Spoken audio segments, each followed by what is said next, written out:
নমস্কার, আমি আশালতা। আজকে ওলকপি দিয়ে চিংড়ির একটা দুর্দান্ত রেসিপি করে দেখাবো। তো এখানে দেখুন আমি এই চিংড়িগুলো নিয়েছি। আমি কিন্তু খোসা ছাড়াইনি, আপনারা পারলে খোসা ছাড়িয়ে নেবেন। আর এখানে আমি নিয়েছি একটা ওলকপি নিয়েছি। তা ওলকপিটা ছাড়িয়ে নিতে হবে, আমি দেখিয়ে দিচ্ছি খোসাটা কিভাবে ছাড়াতে হবে। এই খোসাটা কিন্তু খুব ভালো করে ছাড়িয়ে নিতে হবে। আর ওলকপিটা একটু কচি হলে খুব ভালো হয়। তো আর ওলকপিটা কিন্তু খেতে খুব সুন্দর, মিষ্টি মিষ্টি খেতে। এটার রেসিপিটা কিন্তু খুব ভালো লাগে। আর চিংড়ি দিয়ে রান্না করলে সত্যি দারুণ লাগে। তো কপিটা ছাড়িয়ে নিলাম, নিয়ে এরকম ঠিক একটু মোটা করে আমি এটা কেটে নিচ্ছি।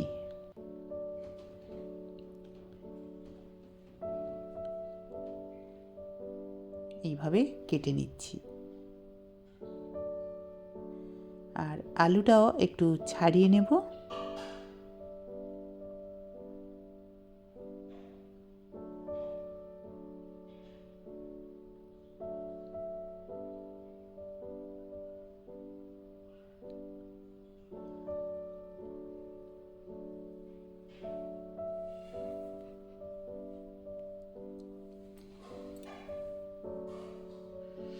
আলুটাও ঠিক ওলকপির মতন সাইজে কেটে নিচ্ছি।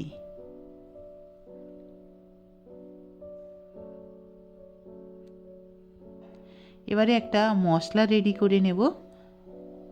তো এখানে আমি কাঁচা লঙ্কা নিচ্ছি।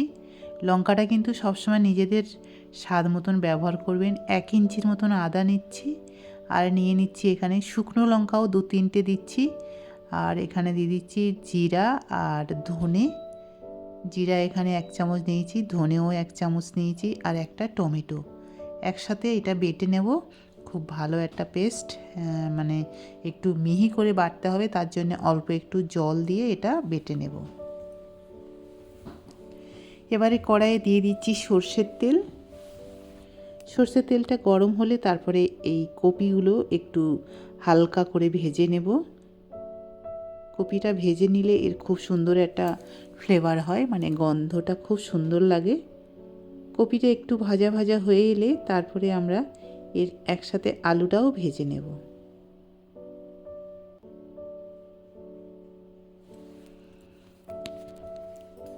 এবারে একটু দিয়ে দিচ্ছি হলুদ আর একটু নুন দিয়ে দিচ্ছি, দিয়ে একটু হালকা করে ভেজে নেব। গ্যাসটা এখন মিডিয়াম টু স্লোতে রেখেছি, রেখে এটা ভেজে নেব।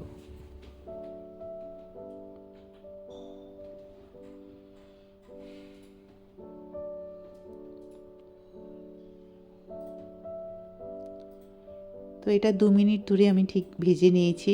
এবারে এগুলো তুলে নেব। এর থেকে বেশি ভাজার দরকার নেই।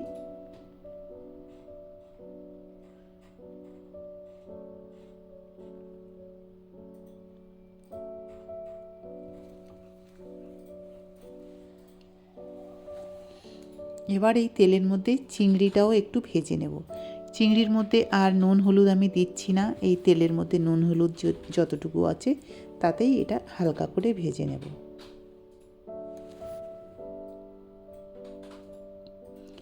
চিংড়ি বেশি ভাজার দরকার নেই, 1 মিনিটের মতন এটা ভেজে নিলে হয়ে যায়। চিংড়ি বেশি ভাজলে কিন্তু খেতে অত ভালো লাগে না, শক্ত হয়ে যায় চিংড়িটা। তো এবারে চিংড়িগুলো 1 মিনিটের মতন ভেজে তুলে নেব।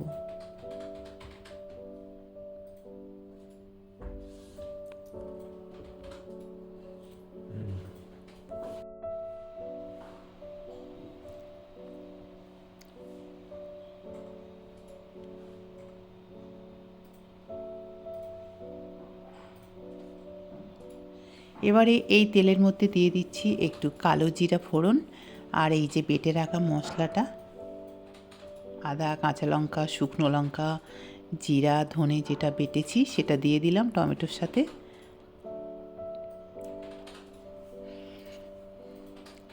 এবার এটা যতক্ষণ না কাঁচা গন্ধ যাচ্ছে এটা একটু ভাজতে হবে। আরও দিয়ে দিচ্ছি একটু হলুদ আর একটু কাশ্মীরি লঙ্কার পাউডার দিয়ে অল্প একটু জল দিয়ে এটা ভেজে নিতে হবে, যাতে না মশলাটা পুড়ে যায়।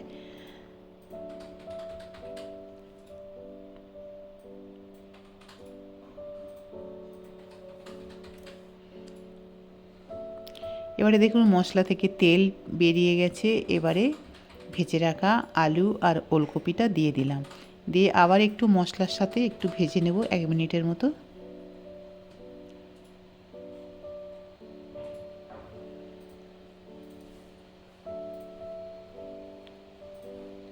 এবারে দিয়ে দেবো স্বাদ মতো নুন,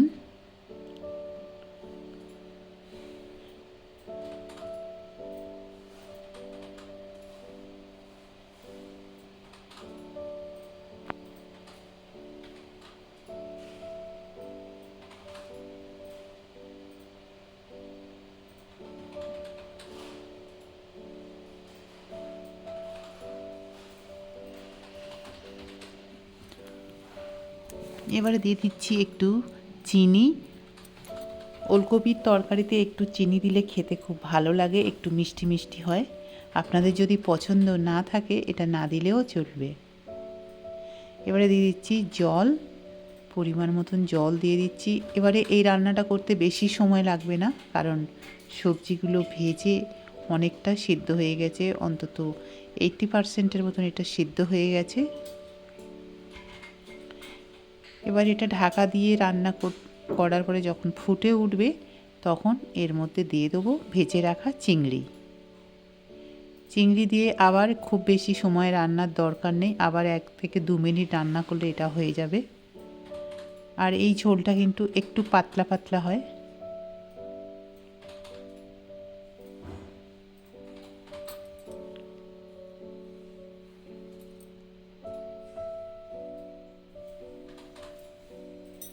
এটা প্রায় হয়ে গেছে। এবারে নামিয়ে নেব। নামিয়ে নেওয়ার আগে দিয়ে দিচ্ছি একটু ধনেপাতা আর দিয়ে দিচ্ছি 2টো কাঁচা লঙ্কা, দিয়ে এবার এটা নামিয়ে নেব। আর এবার এটা গরম গরম ভাতের সাথে পরিবেশন করতে হবে, দুর্দান্ত খেতে। আর অবশ্যই আপনারা বানিয়ে দেখবেন। আমার এই রেসিপিটা যদি আপনাদের ভালো লাগে তাহলে লাইক করবেন, শেয়ার করবেন, সাবস্ক্রাইব করবেন আর আমার বেল আইকনে ক্লিক করবেন, তাহলে নতুন নতুন ভিডিওর সাথে আপনারা আপডেট থাকতে পারবেন। নমস্কার।